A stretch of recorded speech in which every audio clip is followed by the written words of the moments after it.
সম্মানী যুবকেরা, আব্বারা মায়েরা, আল্লাহর নবী হুজুর আমার কাবা ঘরে সমস্ত গোত্রের মোড়লদের ডাকলেন। আল্লাহর নবীর উপরে দায়িত্ব অর্পণ করা হলো, আপনি মীমাংসা করুন। কিভাবে মীমাংসা করতে লাগলেন? আল্লাহর নবী বললেন, আপনারা নিজেদের ভিতরে মারামারি করে, নিজেদের ভিতরে যুদ্ধ লাগিয়ে কোনো লাভ হবে না, নিজেদের ক্ষতি হবে। আপনাদের সকলের তো ইচ্ছা এই পাথরটা লাগাবো, পাথর লাগালে যদি অনেক সম্মান অর্জন হয়, আপনাদের সকলের যদি ইচ্ছা হয় আপনারা সকলে আসেন। প্রত্যেকটা গোত্রের মোড়লদেরকে আল্লাহর নবী এক জায়গায় করলেন। দয়ার নবী, মায়ার নবী হুজুর আমার এই রুমাল পাগড়ি মোবারকটা নিলেন, নিচে বিছিয়ে দিলেন। আল্লাহর নবীর নুরানি হাত দিয়ে ওই পাথরটা তুলে ওই চাদর অথবা রুমালের উপরে রাখলেন। আল্লাহ নবী বললেন, প্রত্যেকটা গোত্রের মোড়লদের আহ্বান করলেন, আপনারা আসুন, সবাই মিলে এই চাদরটাকে ধরুন। সবাই মিলে চাদরটাকে ধরলেন, বললেন আপনারা আগিয়ে আগিয়ে চলুন। ওই চাদরটা প্রত্যেকটা গোত্রের মোড়ল চতুর্দিকে ধরে আগিয়ে নিয়ে গেলেন। আল্লাহর নবী হুজুর আমার নুরানি হাত দিয়ে ওই পাথরটা উঠিয়ে আল্লাহ পাকের কাবা ঘরের দেয়ালের কোণে লাগিয়ে দিয়েছিলেন। আরো জোরে বলুন, কেমন বিশ্ববাসীর রহমত দেখেছেন? যুদ্ধ লাগার মতো পরিস্থিতি হয়ে গেল। নবী আসলেন, সকালবেলা 2 মিনিটে সমস্যা সমাধান করে দিলেন। জোরে বলুন, তিনি হলেন আমাদের নবী।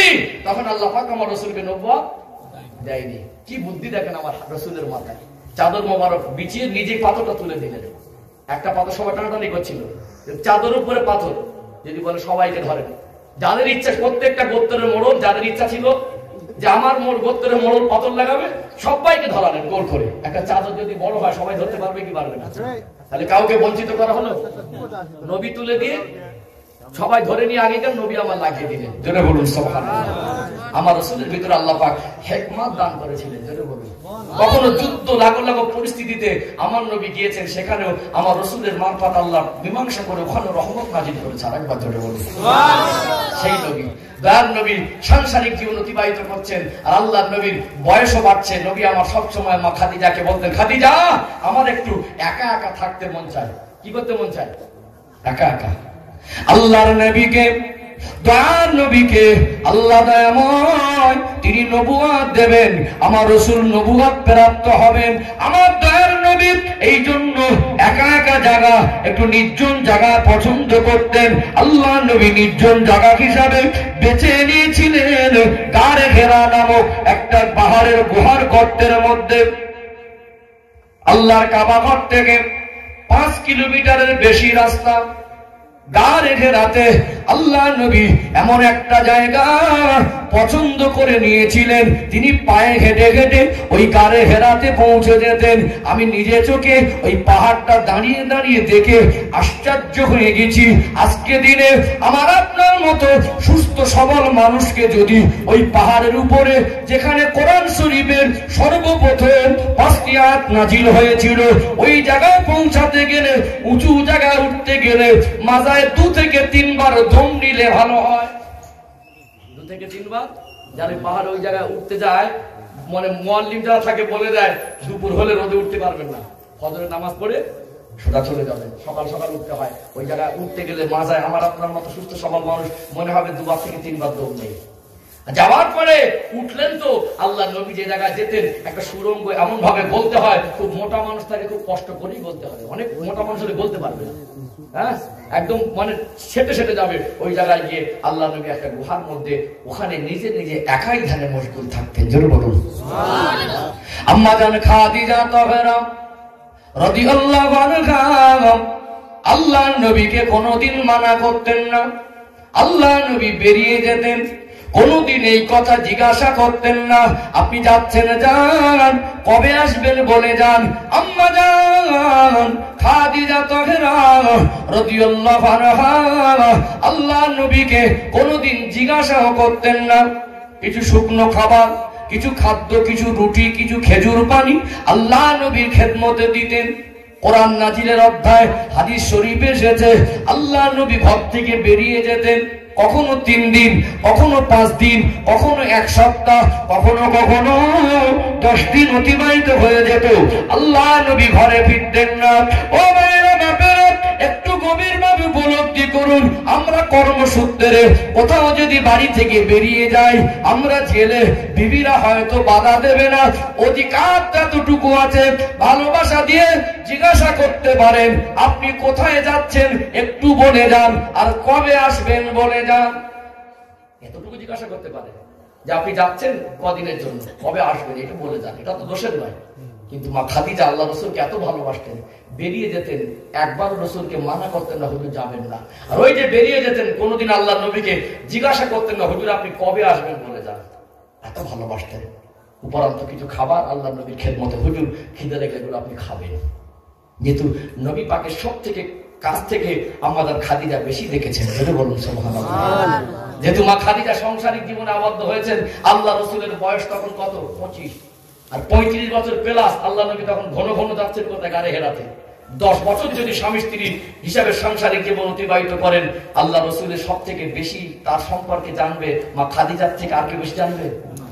এই জন্য তিনি জানতেন এনার চিন্তাধারা, এনার যে জীবনটা সম্পূর্ণ আলাদা। এখানে আমার হাবিবকে আমি কিছু বলা মানে বেয়াদবি হবে, এত আদব করতেন। যেখানে নবী পাকের বয়স যদি 35 হয়, মা খাদিজার বয়স কত হবে?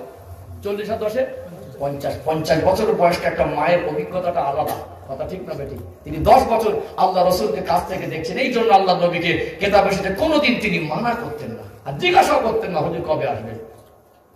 ও ভাইয়েরা, সোনার মানিক যুবকেরা, আব্বারা মায়েরা, কেতাবের বর্ণনা এসেছে আম্মা জান খাদিজা তাহেরা রাদিয়াল্লাহু আনহা আল্লাহর নবীর জন্য খাদ্য গুছিয়ে দিতেন।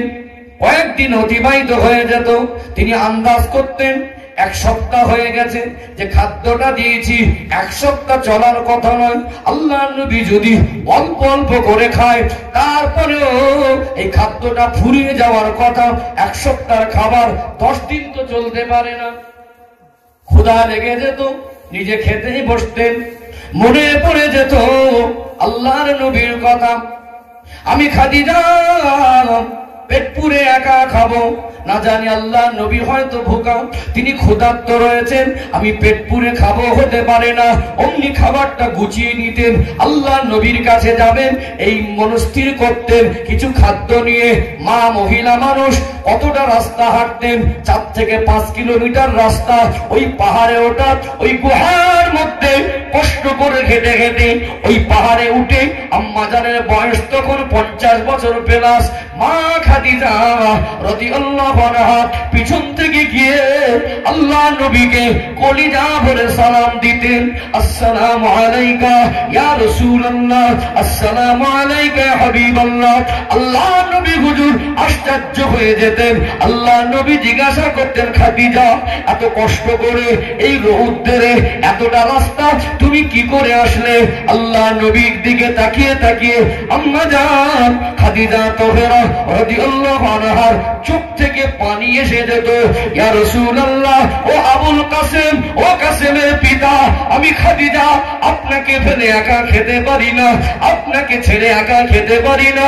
খেতে বসে আপনার কথা মনে পড়ে গেছে, এই জন্য আমি খাদিজা খাদ্যটা নিয়ে গুটি নিয়ে চলে এসেছি। আমি খাবো, একা খাবো না, আপনাকে সঙ্গে করে নিয়ে খাবো। কেতাবের বর্ণনা এসেছে আল্লাহ নবী খাদ্য ফুরিয়ে গেলেও কখনো দেরি করতেন।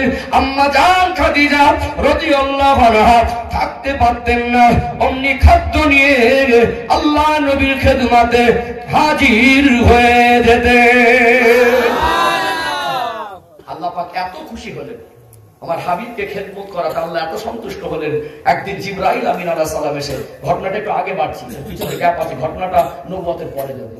জিবরাইল সালাম তো নবুয়তের আগে এত আসতেন না। জিবরাইল সালাম এসে বলছেন, হুজুর আমি বেশিক্ষণ থাকতে পারবো না, আমি একটা কথা বলার জন্য এসেছি। অল্প সময়ের মধ্যে আপনার বিবি খাদিজা খাবার নিয়ে আপনার জন্য এখানে এসে যাবে। হুজুর আমি চলে যাচ্ছি, একটা কথা বলতে এসেছি। আজকে আপনার বিবি খাদিজার উপরে আল্লাহ পাক এতটা খুশি হয়েছে, এতটা সন্তুষ্ট হয়েছে, আল্লাহ পাক খাদিজার উপরে খুশি হয়ে আল্লাহ নিজে মা খাদিজাকে সালাম প্রেরণ করেছেন। জোরে বলুন নবী বলতেন আসমানের নিচে জমিনের উপরে খাদিজার মতো একটা মহিলা নেই। নবী বলতেন, আম্মা জান আয়েশা বলছেন, আল্লাহ রাসূল এশার নামাজ পড়ে ঘরে আসলেন, আমি বিছানায় ঘুমিয়ে গেলাম, দেখছি আল্লাহ নবী নামাজে দাঁড়িয়ে গেলেন। আমি ঘুমিয়ে পড়লাম, ঘুম ভেঙে গেল। যখন ঘুমানোর সময় দেখছি আল্লাহ নবী সূরা ফাতিহা শেষ করে সূরা বাকারা তেলাওয়াত করছেন। সূরা বাকারা কতটা সময় লাগে পড়তে জানেন? 1 পারা 2 পারা 3 পারা 8 পৃষ্ঠা মতো, প্রায় 3.5 2.5 পারা বেশি, 2.5 পারা মতো। এই 2.5 পারা তেলাওয়াত, আমাদের তেলাওয়াত আর হুজুরের তেলাওয়াতের মধ্যে পার্থক্য আছে না? নেই। যে নবীর উপরে কোরআন নাযিল হলো, নবী আমার যদি তেলাওয়াত করেন, নবীর মহব্বতের তেলাওয়াত, কমের উপরে 40 মিনিট। এখন যদি শুদ্ধভাবে তেলাওয়াত করা হয় 35 থেকে 40 মিনিট সময় দিলে ভালো হয়। তাহলে 2 পারা তেলাওয়াত করতে কত লাগবে? 1 ঘন্টা প্লাস 1.5 ঘন্টার মতো সময়। আম্মা জান বলছেন আমার ঘুমটা ভেঙে গেল। আমি তখন দেখছি আল্লাহ রাসূল ঘুমানোর সময় দেখছিলাম সূরা বাকারা শুরু করেছে, আর ঘুম ভেঙে গেছে তখন দেখছি সূরা বাকারার শেষের কয়েকটা আয়াত তেলাওয়াত করছেন। জোরে বলুন সুবহানাল্লাহ। ভাবলেন যে আল্লাহ রাসূলের নামাজটা কত ধীরে, অনেকক্ষণ ঘুমিয়েছে মনে হচ্ছে। আল্লাহ নবীর কেরাতটা কত লম্বা, তিনি যে নামাজে দাঁড়িয়েছেন সূরা বাকারা আর শেষ করছেন সূরা বাকারা। নামাজ শেষ করে আল্লাহ নবী হাত তুলে কাঁদছেন আর বলছেন, আল্লাহ হাসরের মাঠে যেদিন সন্তান তার পিতা মাতাকে চিনতে পেরে অস্বীকার করে দেবে, নিজের বাপ মা সন্তান কলিজার টুকরা সন্তানকে দেখে বলে, বাবা আমার সন্তান বলে কেউ ছিল না, স্বামী বিবি থেকে আলাদা হয়ে যাবে, আল্লাহ সেদিন যেন আমি রাসূল আমার খাদিজা থেকে আলাদা না হই। আম্মা জান বললেন, হুজুর আপনি তো এরপরে অনেক কটা বিবাহ করেছেন, একটা বয়স্কা মহিলা যার বয়স ছিল 40 আর আপনার বয়স ছিল 25, আপনি তার কথা কি ভুলতে পারেননি? আমি আয়েশা, আমি তো কুমারী মেয়ে, আপনি আমাকে বিবাহ করেছেন। বড় বুবু জান খাদিজার কথা কি ভুলতে পারেন না? আল্লাহ নবী চোখ থেকে পানি এসে গেল। আল্লাহ নবী বলেন, আয়েশা ওরকম কথা কোনোদিন আমার সামনে বলবে না, তোমরা আমার সুখের দিনের সঙ্গিনী। যেদিন মক্কার জমিনে আমার দুশমনে ভরা ছিল, গোটা মক্কার জমিনে আমার শত্রুতে ভরা ছিল, আমার খাদিজা আমার কাছে মাথার উপরে ছায়ার মতো হয়েছিল। জোরে বলুন সুবহানাল্লাহ। যেদিন আমি অনাহারে ভুকা অবস্থায় আল্লাহর ধ্যানে মশগুল থাকতাম, আমার খাদিজা ক্ষুধার্ত অবস্থায় 5 কিলোমিটারের বেশি রাস্তা হেঁটে আমি রাসূলুল্লাহর জন্য খাবার পৌঁছে দিতেন। জোরে বলুন। আমি খাদিজার ঘরে এসে আল্লাহর নবী আওয়াজ দিলে হযরত খাদিজা এক মুহূর্ত দেরি করতেন না, সঙ্গে সঙ্গে দরজা খুলে দিতেন। আমি আশ্চর্য হয়ে জিজ্ঞাসা করতাম, খাদিজা তুমি কি ঘুমাও না? ইয়া রাসূলুল্লাহ আপনি আসবেন আর আমি খাদিজা ঘুমিয়ে থাকবো, আপনি বারবার ডাকবেন, ঘুমটা ভাঙতে দেরি হলে আল্লাহ রাসূলকে দাঁড় করিয়ে রাখা, আল্লাহ অসন্তুষ্ট হয়ে যাবে, আমি হাসরের মাঠে আল্লাহর সামনে মুখ দেখাতে পারবো না, এই জন্য আমি খাদিজা আপনার জন্য অপেক্ষা করি। জোরে বলুন সুবহানাল্লাহ। সেই মা খাদিজা, নবী বলতেন আসমানের নিচে জমিনের উপরে খাদিজার মতো একটা মহিলা নেই। জোরে বলুন সেই মা খাদিজা, যে মা খাদিজার সমস্ত সম্পদ আল্লাহ রাসূলের কদমে দিয়ে বলুন, হুজুর আমার সম্পদের মালিক আজ থেকে আপনি। জোরে বলুন সুবহানাল্লাহ। আমাদের অনেকে স্বামী স্ত্রীর মধ্যে এত অশান্তি, মাঝে মাঝে বলে আমি যে জান্নাতে যাবো আমার স্বামী যেন সেই জান্নাতে না যায়। বলে ভাত দাও তো বলে খুলে খাও, বলে পানি দাও তো বলে ঢেলে খাও। আজও আমার অনেক মায়েরা খেদমত কি জিনিস বোঝে না। খেদমত কাকে বলে? 1 গ্লাস পানি চাইলো, অনেক মা আছে দেখবেন কষ্ট করে আসলো, পানিটা দিল, টেবিলের উপরে ঠুকে বসে দিল, এই পানি দাও। কি বল, ভালো মনে দিল না কালো মনে দিল আল্লাহ জানে কি জানে না। তারপরে বলে এই পানি চাইলো, একটু নিয়ে খেতে পারো না, একটু পানি খেতে কষ্ট হয়, বলে না? বলে।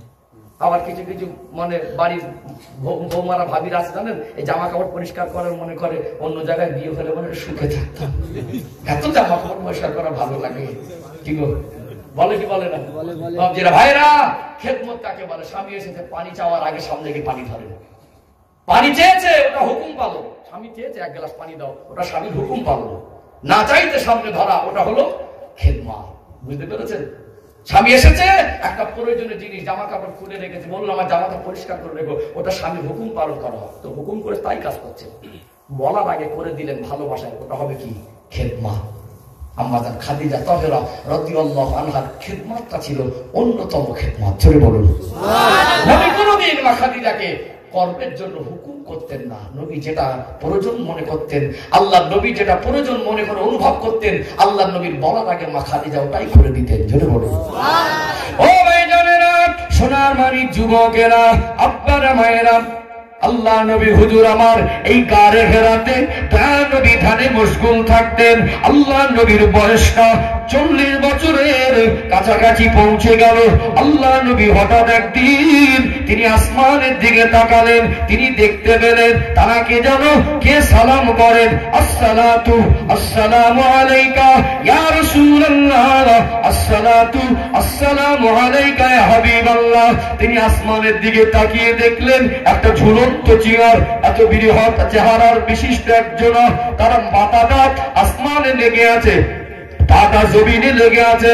আল্লাহ নবী হুজুর আমার ভীত সন্ত্রস্ত হয়ে গেলেন। ওই অবস্থায় আল্লাহ নবী ঘরে আসলেন। আল্লাহ নবী ঘরে এসে আম্মা জান খাদিজা তাহেরা রাদিয়াল্লাহু আনহাকে আল্লাহ নবী ঘটনাটা শোনালেন। আল্লাহ নবী ঘটনা শুনিয়ে আম্মা জানকে বলছেন, খাদিজা আমার বড় ভয় হচ্ছে, আমার বড় জানের আশঙ্কা হচ্ছে। আল্লাহ নবীকে সান্ত্বনা দিয়ে বললেন, ইয়া রাসূলুল্লাহ, ও আবুল কাসেম, ও কাসেমের পিতা, ও রাহমাতাল লিল আলামিন, আপনার কোনো ক্ষতি হবে না। আপনি অভাবী মানুষের পাশে দাঁড়ান, আপনি ভুকাকে খাদ্য খাওয়ান, আপনি গরিব দুঃখীকে সাহায্য করেন, আপনি মানুষের সেবা করেন, আপনি জমিনের অসহায় ব্যক্তিদের উপরে আপনি দয়া করেন, আপনার কোনো ক্ষতি হবে না। আল্লাহ নবী সর্বপ্রথম যে বৃহৎ চেহারা দেখেছিলেন ওটা অন্য কারোর চেহারা নয়, ওটা হলো আল্লাহ পাকের ফেরেশতা হযরতে জিবরাইল আমিন আলাইহিস সালাম। নবীকে আল্লাহ পাক নবুয়ত দেবেন, তার মানসিক ভাবে তৈরি করছেন। ফার্স্ট টাইম রাসূলকে দেখিয়ে মনোবলটা বাড়াচ্ছেন, যাতে নবী পাকের কাছে জিবরাইল সালাম বারবার আসবেন, সেই জন্য আল্লাহ রাসূলকে মানসিক ভাবে তৈরি করছেন। নবী আমার প্রথম দিন যে বিকট আকৃতিতে চেহারাতে দেখলেন, অনেকটা ভীত সন্ত্রস্ত, আবার মনকে সান্ত্বনা দিলেন। নবীকে সালাম করে বলতেন, আপনি হবেন শ্রেষ্ঠ নবী। নবী আমার বুঝতে পারতেন যে আল্লাহ পাক আমাকে আবার নবুয়ত দেওয়ার মতো কিছু একটা বোঝাতে চাইছেন। নবী পাকের বয়স 40-এ পৌঁছালো। আল্লাহ নবীর 40 প্লাস বয়স। মাসটা ছিল রমজান মাস। কি মাস? রমজান মাস। রাতটা ছিল কদরের রাত। যেহেতু কোরআন শরীফের আয়াত থেকে এই বিষয়টা স্পষ্ট। আল্লাহ পাক কোরআন শরীফ একটি জায়গায় বলছেন, শাহরু রমাদান আল্লাযী উনজিলা ফীহিল কুরআন। আমি আল্লাহ পাক এই কোরআন শরীফকে রমাদানুল মুবারক মাসে নাযিল করেছি। জোরে বলুন সুবহানাল্লাহ। আল্লাহ পাক কোরআন শরীফে একটি সূরা দিয়েছেন, সূরাটার নাম দিলেন সূরাতুল কদর। 30 পারা আছে। বিসমিল্লাহির রহমানির রহিম, ইন্না আনজালনাহু ফি লাইলাতিল কদর ওয়া মা আদরাকা মা লাইলাতুল কদর লাইলাতুল কদরি খায়রুম মিন আলফি শাহর তানাজ্জালুল মালাইকাতু ওয়ার রূহু ফিহা বিইذনি রাব্বিহিম মিন কুল্লি আমর সালামুন হিয়া হাত্তা মাতলাইল ফাজর। এই ইন্না আনজালনাহু ফি লাইলাতুল কদর, আল্লাহ পাক বলছেন নিশ্চয়ই আমি আল্লাহ কোরআনকে লাইলাতুল কদরের রাতে নাযিল করেছি। ইন্না আনজালনাহু ফি লাইলাতুল কদর, এই সূরা থেকে স্পষ্ট আল্লাহ পাকের কোরআন শরীফ নাযিল হয়েছে লাইলাতুল কদরের রাতে। জোরে বলুন সুবহানাল্লাহ। আল্লাহ পাক নিজেই বলছেন, ওমা আদরাকা মা লাইলাতুল কদর। এই লাইলাতুল কদরটা কি তোমরা জানো? আল্লাহ বলছেন লাইলাতুল কদরি খায়রুম মিন আলফি শাহর। এই লাইলাতুল কদরের একটা রাত এত বরকতময়, সহস্র মাস, 1000 মাস অপেক্ষা উত্তম। জোরে বলুন সুবহানাল্লাহ। 1000 মাস যদি ক্যালকুলেটর হিসাব করেন 82 বছরের সামথিং জিনিস হবে। কত বছর? একটা রাত যদি কদরের রাতে ইবাদত করেন, এক রাতের ইবাদত 82 বছরের মতো ইবাদত করা সমতুল্য। জোরে বলুন সুবহানাল্লাহ। আল্লাহ পাক এই নিয়ামতটা আমার রাসূলের উম্মতের জন্য খাস করে দিয়েছেন। আরেকবার জোরে বলা যাবে? এই লাইলাতুল কদরটা কবে হয়? রমজান মাসে। কোন তারিখে হয়? 5টা রাতের মধ্যে একটা হবে। নির্দিষ্ট কোনো নিশানা করা নেই, তবে 5 দিনের মধ্যে একদিন হবে, এটা 100% কনফার্ম। শেষ দশকে, রমজানের শেষ দশক, অর্থাৎ 21 থেকে 30, অনেক সময় 29টা রোজা হতে পারে, অসুবিধা নেই। এই আরবি চাঁদের মাস হিসাবে কখনো 29 মাসও হয়, বাংলা মাস 31 হয়, ইংরাজি মাস 31 হয়, 29 হয়, কিন্তু আরবি মাস 31 বা 32 হয় না, 30 হয় অথবা 29 হয়। আরবি মাসের তারিখের সিস্টেম চাঁদের সঙ্গে। কিসের সঙ্গে? চাঁদ উঠলে তারিখ পাল্টে যায়। সরকারি রুলস অনুযায়ী রাত 12টার পরে আমাদের তারিখ পাল্টায়, কিন্তু ইসলাম শরিয়াত অনুযায়ী আরবি তারিখ পাল্টা কখন? চাঁদ উঠলে। সন্ধ্যা হয়ে গেল মানে 30টা রোজা পূর্ণ করলে, ঈদের চাঁদ দেখলে মানে মাগরিবের পরে চাঁদ দেখা মানে শাওয়াল মাসের 1 তারিখ শুরু হয়ে গেল। কথা কি বুঝতে পারছেন? এই রমজানের শেষ দশকে 5টি রাত, বিজোড় রাত, 21, 23, 25, 27, 29। এই 5টা রাতের মধ্যে যে কোনো একটা রাত কদর হবে। তবে যদি কদরকে কেউ হাসিল করতে চায় 5টা রাতই আপনাকে সময় দিতে হবে। কথা ঠিক না বেঠিক? তারপরে আমি জানি না, একটা কথা এখানে বলে দেই, আমার একটা অভ্যাস, একটু বাস্তবে কাজ দেই তো। ইতিকাফের উদ্দেশ্য কিন্তু কদর হাসিল করা, কদরকে তলাশ করা। বোঝা যায়নি? আল্লাহ রসুল তিনি ইতিকাফ 10 দিনই করতেন, সাহাবারা 10 দিনই করতেন। রসুলের জীবনের শেষ রমাদানে নবী আমার ইতিকাফ কদিন করেছিলেন? পুরো মাস করেছিলেন। জোরে বলুন সুবহানাল্লাহ। আপনারা ভাইরা, এখন বহু মসজিদে ইতিকাফের সময় লোকের অভাব হয়, ভাড়া করতে হয়। আবার বহু মসজিদে 3 দিন ইতিকাফ হয়। 3 দিন ইতিকাফ হলে মুফতিদের কাছে, আলেমদের কাছে জিজ্ঞাসা করবেন, ইতিকাফ শুদ্ধ আদায় হবে না। যারা সমাজে বেশি পণ্ডিত সাজে কাটি মারে, ইতিকাফের সময় তো তাদের ফাঁস কাটার দেওয়া দরকার। কি গো, হ্যাঁ? এত পণ্ডিতের অভাব নেই, 4 দোকানে ফতোয়ার অভাব নেই, কিন্তু ইতিকাফের সময় লোক খুঁজে পাওয়া যায় না। এত যদি পণ্ডিত হয়, 4 দোকানে ফতোয়া নিয়ে ঘোরো, ইতিকাফের সময় তো মসজিদ ভর্তি হওয়ার দরকার ছিল। মাঝে মাঝে মনে করি ওই পণ্ডিত গুলোকে বেঁচে সব নতুন জামা লুঙ্গি চাঁদা তুলতে হবে, বুঝতে পেরেছেন? নতুন করে পাঞ্জাবি, নতুন লুঙ্গি দিয়ে, গামছা দিয়ে সাজিয়ে করে একেবারে গাড়িতে ফুল সাজিয়ে বলে চলেন আপনার তুলে দিয়ে আসছি। কি বলে দেখবেন মাঝে মাঝে। আপনাদের বলছি না, ভালোবেসে বলি, কিছু কিছু মসজিদে হয় না। রাগ করছেন নাকি? ভালোবাসায় বলছে, অসুবিধা হচ্ছে নাকি? আমি কিন্তু আপনাদের বলি, সমাজে এই গ্রামে ঘয়টা কি না ঘটা আমি জানি না, আপনাদের বলে তো লাভ হবে না। সমাজে মাঝে মাঝে হয়। এতে কদিন করতে হবে? 10 দিন। ওই রাতটা ছেড়ে দিলে ওর মতো হতভাগার কেউ হবে না। ও ভাই জানেরা, সোনার মানিক যুবকেরা, আব্বারা, মায়েরা, আল্লাহর নবী হুজুর আমার 40 বছর প্লাস বয়স, আল্লাহর নবী গারে হেরাতে আল্লাহর ধ্যানে মশগুল ছিলেন। দয়ার নবী হুজুর আমার ওই দিন রাতে মশগুল ছিলেন। ওটা হলো গারে ঘেরা, ওই মাসটা হলো রমজানুল মোবারক মাস। ওই দিনটা হলো, ওই রাতটা ছিল কদরের রাত। আল্লাহর পাক ফেরেশতা, আল্লাহ পাকের ফেরেশতা হযরত জিবরাইল আমিন আলাইহিস সালাম আল্লাহ নবীর কাছে আসলেন। এটা প্রথম ওহী নিয়ে আসলেন, কোরআন শরীফের প্রথম 5টি আয়াত নিয়ে আসলেন। আল্লাহ নবীকে সালাম দিলেন। মানুষের আকৃতি নিয়ে এসেছিলেন, কিতাব এসেছে, ওই দিন এসেছেন মানুষের আকৃতি নিয়ে। আল্লাহ নবীকে বললেন, ইকরা, আপনি পড়েন। নবী আমার বললেন, বুখারী শরীফের রায়াত এসেছে, আল্লাহ নবী বললেন, মা আনা বিকারিন, আমি পড়তে জানি না, আমি তো পাঠক নয়। আবার জিবরাইল আমিন আলাইহিস সালাম বললেন, ইকরা, আপনি পড়েন। নবী আবার বললেন, মা আনা বিকারিন, আমি তো পাঠক নই, আমি তো পড়তে জানি না। আল্লাহ নবীকে আবার জিবরাইল আমিন বললেন, আপনি পড়েন ইকরা। আল্লাহ নবী বললেন, আমি পড়তে জানি না। আল্লাহ নবীকে নিজের বুকের সঙ্গে চেপে ধরলেন, চেপে ধরে আল্লাহ নবীকে ছেড়ে দিয়ে বললেন, ইকরা বিসমি রাব্বিকাল্লাযী খলাক, খলাকাল ইনসানা মিন আলাক, ইকরা ওয়া রাব্বুকাল আকরাম আল্লাযী আল্লামা বিল কলম। এই 5টা আয়াত তিনি চেপে ধরে আল্লাহ নবীকে শুনিয়ে দেওয়ার সাথে সাথে আল্লাহ নবীর ভিতরে আল্লাহ পাক কুওয়াতে তাকত দিয়েছিলেন। আল্লাহ নবী হুজুর আমার এবারে জিবরাইল আমিন আলাইহিস সালামের সঙ্গে হুবহু তিনি কোরআন শরীফের এই প্রথম 5টি আয়াত তার উপরে নাজিল করা হলে তিনি পড়ে দিয়েছিলেন। জোরে বলুন সুবহানাল্লাহ। ইকরা অর্থ পড়ো, বিসমি রাব্বিকাল্লাযী খলাক, তোমার রবের নামে যিনি সৃষ্টি করেছেন, খলাকাল ইনসানা মিন আলাক, যিনি সৃষ্টি করেছেন মানুষকে জমাট বাঁধা রক্তপিণ্ড থেকে, আল্লাযী আল্লামা বিল কলম, যিনি কলম দ্বারা মানুষকে সৃষ্টি করেছেন, আল্লামাল ইনসানা মা লাম ইয়ালাম, যেটা জানতো না, যে জ্ঞান তার ছিল না, আল্লাহ পাক সেই জ্ঞান দান করেছেন। ও ভাইরা বাবেরা, গভীরভাবে উপলব্ধি করুন, এটা ছিল কোরআন শরীফের প্রথম 5টি আয়াত, এটা ছিল প্রথম কোরআন নাজিলের অধ্যায়। আল্লাহ নবী ওই দিন এত ভীতু সন্ত্রস্ত হয়ে গেলেন, এত ভয় পেয়ে গেলেন। আল্লাহ নবী আর দেরি করলেন না, এবারে কাঁদতে কাঁদতে আল্লাহ নবী ঘরে ফিরলেন। আম্মাদের খাদিজাকে ডাকলেন, জামবিলুনি তাসসিরুনি, ও খাদিজা আমার কম্পন শুরু হয়ে গিয়েছে, আমাকে একটু কম্বল দাও, আমাকে চাদর দিয়ে ঢেকে দাও।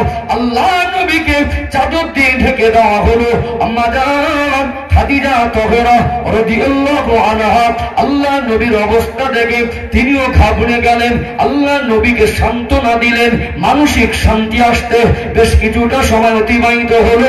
আল্লাহ নবীকে তিনি বারবার সান্ত্বনা দিচ্ছিলেন, হুজুর ঘাবড়াবেন না, আপনি চিন্তিত হবেন না, আপনি পেরেশান হবেন না, আপনার কোনো ক্ষতি হবে না।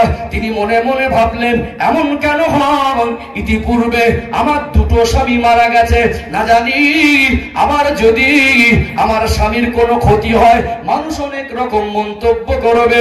আল্লাহ নবীর বিবি আমাদের আম্মা জান হযরত খাদিজা তাহরা রাদিয়াল্লাহু আনহার একটা চাচাতো ভাই ছিল, উনি ছিলেন মুরব্বী মানুষ, ওনার নাম হলো ওয়ারাকা বিন নাফিল, উনি ছিলেন তাওরাত কিতাবের পণ্ডিত। মনে করলেন ওনার কাছে গিয়ে একটু গিয়ে পরামর্শ করি, বিষয়টা খুলে বলি, কেন এমন হচ্ছে, তেনাকে কেন এই বাক্যগুলো শিখিয়ে দেওয়া হয়েছে। গিয়ে বিস্তারিত ওয়ারাকা বিন নাফিলের কাছে গিয়ে বলার পরে উনি তাওরাত কিতাব খুলে দেখে মুস্কে হেসে বলেছিলেন, খাদিজা তুমি বড় সৌভাগ্যবান, ইনি হলেন সেই বিশ্ব নবী, ইনি হলেন সেই রাহমাতাল লিল আলামিন। এনারই বর্ণনা তাওরাত কিতাবের ভিতরে আল্লাহ পাক তিনি লিপিবদ্ধ করে দিয়েছেন। অতএব এনার কাছে যিনি এসেছিলেন উনি অন্য কেউ নয়, হিব্রু ভাষাতে ওনাকে তাওরাত কিতাবের ভাষায় নামুস বলা হয়। নামুস হলো তিনি যিনি আল্লাহ পাকের ফেরেশতা হযরত জিবরাইল আমিন আলাইহিস সালাম ওয়ারাকা বিন নাফিল বলেছিলেন, উনি সেই নামুস, উনি হলেন আল্লাহর ফেরেশতা জিবরাইল, যিনি নবী মুসা আলাইহিস সালামের কাছে এসেছিলেন, নবী ইব্রাহিম আলাইহিস সালামের কাছে এসেছিলেন, নবী দাউদ আলাইহিস সালামের কাছে এসেছিলেন, নবী অন্যান্য নবীদের কাছে এসেছিলেন।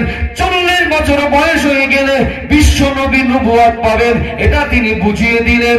ও ভাইরা বাবেরা, তিনি সান্ত্বনা দিয়ে বলেছিলেন, আফসোস একটা সময় আসবে এর কওমের মানুষেরা এরাকে এর এলাকা থেকে বার করে দেবে। থমকে গেলেন আল্লাহর নবী যে আমার এলাকার মানুষ, আমার কওমের মানুষ আমায় বার করে দেবে। ওই সময় ওয়ারাকা বিন নাফিল বলেছিলেন, যারা এই কাজের দায়িত্ব পায় তাদেরকে তাদের কওমের মানুষেরা বার করে দেয়। আফসোস আমি যদি বেঁচে থাকতাম, ওই সময় যদি তোমার কওমের মানুষ তোমাকে বার করে দিত, আমি নিশ্চয়ই তোমাকে আমার যতটুকু সামর্থ্য সাহায্য করতাম।